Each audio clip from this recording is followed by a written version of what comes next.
Hey, Mike Hedlesky here again. DeathlessPerformance. I'm warming up for my dynamic effort squats today. I just thought of a couple of things. A lot of people read or hear about or talk about, spreading the floor with your feet, driving your knees out and stuff. Well, that's actually a function of a couple different external rotation qualities that a lot of people might not even have. So I'm going to go through just exactly what people mean when they say spread the floor with your feet, drive your knees out, and then how to just like go through that whole movement here, and hopefully makes a little bit more sense for the people that are confused. So here, got my Elite FTS soft foam box squat box. Thing's ridiculous. So from here, all right, try not to get too distracted by my sexy bright red leggings that I'm wearing. It's even colder than it was yesterday, and it was about 1 degree yesterday, so here we go. So from here, standing, got a nice wide stance, box is still under there somewhere. From here, a lot of people, they think drive out, there you go, that's it. Now all my weight is on the outside of my foot, kind of back mid-foot heel. So from here, when I come down, the biggest problem you see, well, number one, a huge problem you see is people turn their legs out turn their toes out too far in relation to their ankle, their knee, and their hip. So from here, the only place your knee can really track is straight in valgus, just like this. This is not a great position, even if you can push out. This whole ankle down here is compromised. You have the bulk meat part, bony part of your ankle hanging over the outside of your foot, as you can see, like no bone there. Huge bone hanging over the arch of my foot because my arch is completely collapsed because I've made it completely slack by turning my toes out too far. So key number one to spreading the floor with your feet, getting your knees out, your foot going forward. From here, now, pretty huge difference when I drive out. The bulk of my leg is now on almost the outside of my foot, in a much more stable position as opposed to crumbling inside like that. So from here, when people say spread the floor, drive your knees out, they don't actually mean drive your knees out, even though that is a pretty good coaching cue and that can get people in the right position.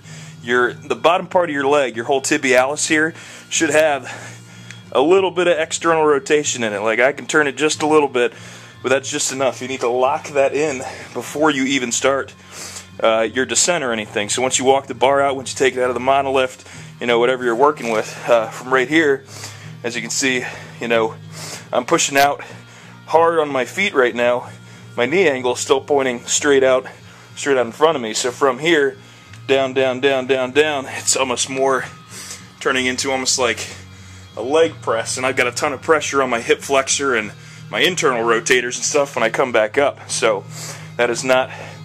You want to squat with the biggest muscles that you have in your hips, and those are your ass and external rotators and all the stuff that's connected to that. So from here, driving out with my foot, need to get that little external rotation right there in my knee. Now all of a sudden, got a lot of torque. I'm not over exaggerating or forcing out. This is my natural little range of motion that I have. Now this is the difference between doing a leg press to squat off the box and then doing a big, huge knee out, hip abduction to come off the box.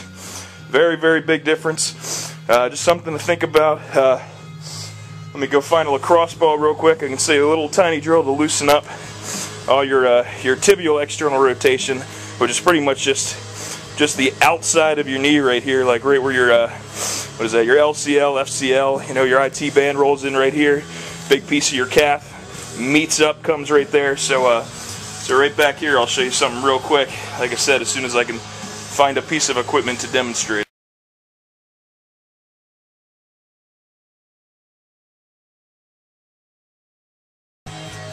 Alright, got a ball.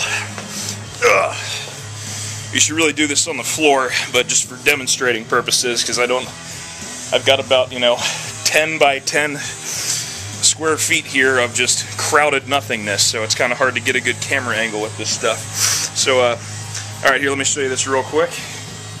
Take a lacrosse ball, jam it right there, and then just close all this stuff up right on top of it. So now, see if we can find it in there. There it is. So now all these tissues are just being completely smashed together. Grab your ankle, pull up. You can do this sitting on the floor. You can do it sitting on a box like this. Oh God, this is terrible. So just pull in, smash all that stuff. Once you get, over the feeling of throwing up in your mouth and biting through your tongue, grab the big bony part of your tibia and just kind of do that little twist. Get that little bit of external rotation worked out. And then, do this for a minute, couple of minutes or so. And then all of a sudden, you're going to feel a big, big difference when you go to squat and you're actually driving your knees out the way you're supposed to, number one. And then number two, your knees will track in the right place.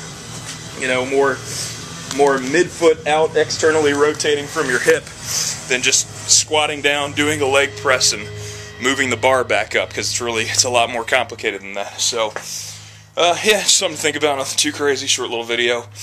Well, I'm going to go work out and hopefully not get frostbite or die or something out here. So, again, Mike Hedlesky, DeathlessPerformance. See y'all later.